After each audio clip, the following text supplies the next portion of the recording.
Nag-aral tayo ng napakatagal para makapagtrabaho at magkaroon ng magandang kinabukasan para sa atin at sa malusog, masaya at saganang pamilya.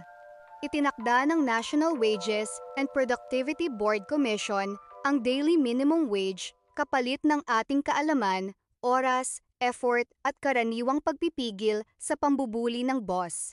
At bago mo pa makuha ang pinakahihintay mong sweldo, may kaltas na ng mandatory contributions at income tax kung mas mataas ang sweldo mo ng kahit kaunti sa minimum. Natural kumakain ka, naglo-load, namamasahe, kaya marami pang bawas.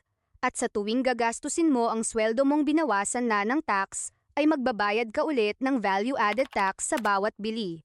Kaya naman karaniwang ubos, walang ipon, at isang emergency lang, purdoy na. Ayaw natin ng gastos o sakit, ngunit yan ay reality ng buhay. Tingnan natin ang deskripsyon ng Kawikaan 31 tungkol sa huwarang may bahay. Mahirap makakita ng mabuting asawa. Higit sa mamahaling alahas ang kanyang halaga. Lubos ang tiwala ng kanyang asawa at saganang pakinabang ang makakamit niya.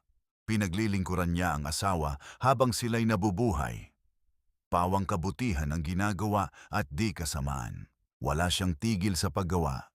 Hindi na halos nagpapahinga, humahabi ng kanyang telang lino at lana. Tulad ng isang barkong puno ng kalakal, siya ay nag-uuwi ng pagkain mula sa malayong lugar. Bago pa sumikat ang araw, ay inihahanda na ang pagkain ng buo niyang sambahayan. Pati na ang gawain ng mga katulong sa bahay, mataman niyang tinitingnan ang bukid bago siya magbayad. Ang kanyang naiimpok ay ipinagpapatanim ng ubas. Gayon may naiingatan ng kamay at katawan upang matupad ang lahat ng kanyang tungkulin araw-araw. Sa kanya'y mahalaga ang bawat ginagawa. Hanggang hating gabi, makikitang nagtitiyaga. Siya'y gumagawa ng mga sinulid at humahabi ng sariling damit. Matulungin siya sa mahirap at sa nangangailangan bukas ang palad. Hindi siya nag-aalala dumating man ang tagginaw, pagkat ang sambahayan niya'y may makapal na kasuotan. Gumagawa siya ng makakapal na sapin sa higaan at damit na pinong lino ang sinusuot niya. Ang kanyang asawa'y kilala sa lipunan at nahahanay sa mga pangunahing mamamayan. Gumagawa pa rin siya ng iba pang kasuotan at ipinagbibili sa mga mangangalakal. Marangal at kapita-pitagan ang kanyang kaanyuan at wala siyang pangamba sa bukas na daratal.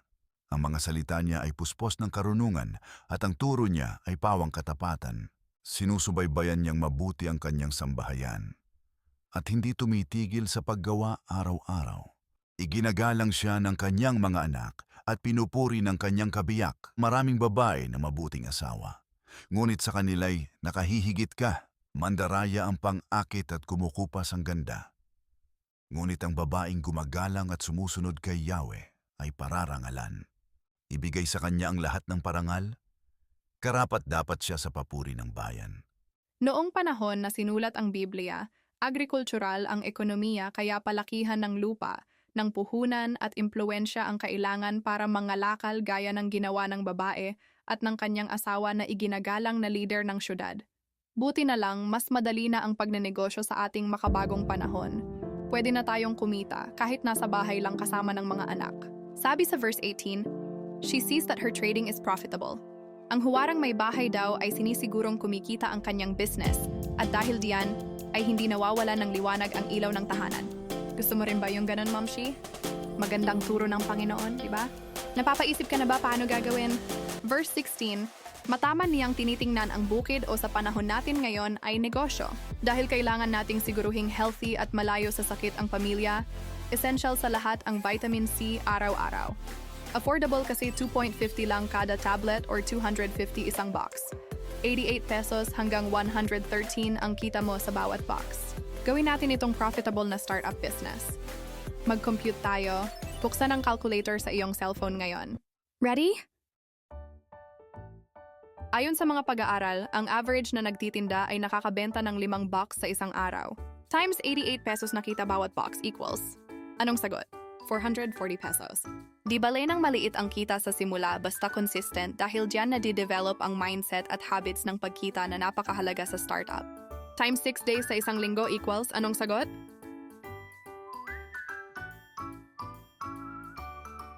30 boxes times 88 pesos equals 2,640 times 4 weeks equals 120 boxes sa isang buwan times 88 pesos equal 10,560 buwan-buwan na dagdag kita sa sweldo ni Mr. Ano ang tatlong bagay na madadagdag nito sa budget ng family nyo?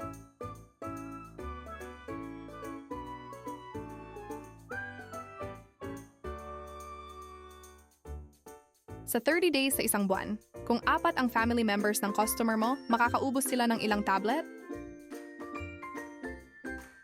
120? 100 ang laman ng isang box kaya follow up lang sa mga suki. May benta ka ulit. Finally, may kukwentahin ka na sa kakakwentuhan nyo. Mas masaya? Ituloy-tuloy ang startup business hanggang nakakabenta ka na ng 360 boxes sa isang buwan. Times 88 pesos equals 31,680 pesos monthly. Kamusta ang side hustle income na ganito para sa iyong pamilya? Ano ang mga madadagdag? Savings? Health insurance? Mas masarap at mas maraming pagkain? Bagong damit? Sapatos? Mahahalata ng mga friends mo na kumikitang kabuhayan ng diskarte mo. Kung meron kang 18 na gaya-gayang friends, pwede rin silang magbenta at sa'yo naman sila kukuha. Karaniwang papantayan nila ang sipag mo. So, 360 boxes times 18 equals 6,480 boxes times 15 pesos naman ang sa iyo kada box equals 97,200 monthly income.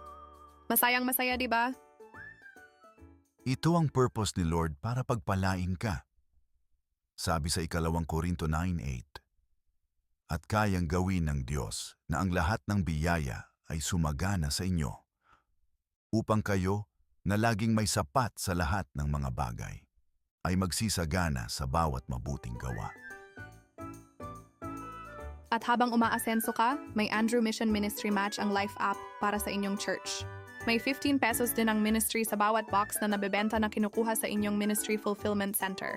Times 6,480 boxes times 15 pesos equals 97,200 din monthly.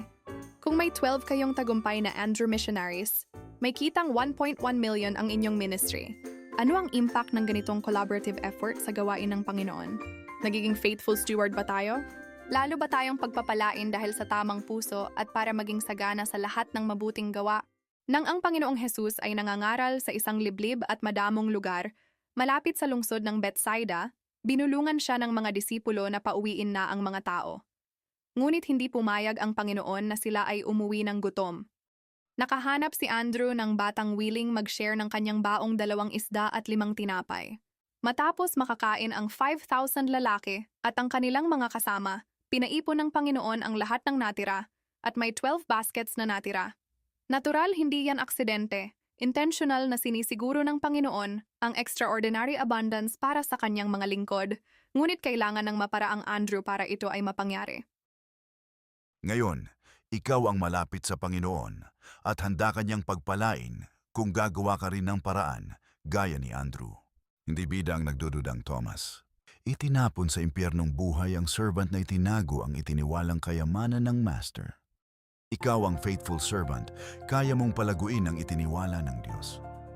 Ikaw ang babaeng sinasabi ng Panginoon na ikinararangal ng pamilya at ng bayan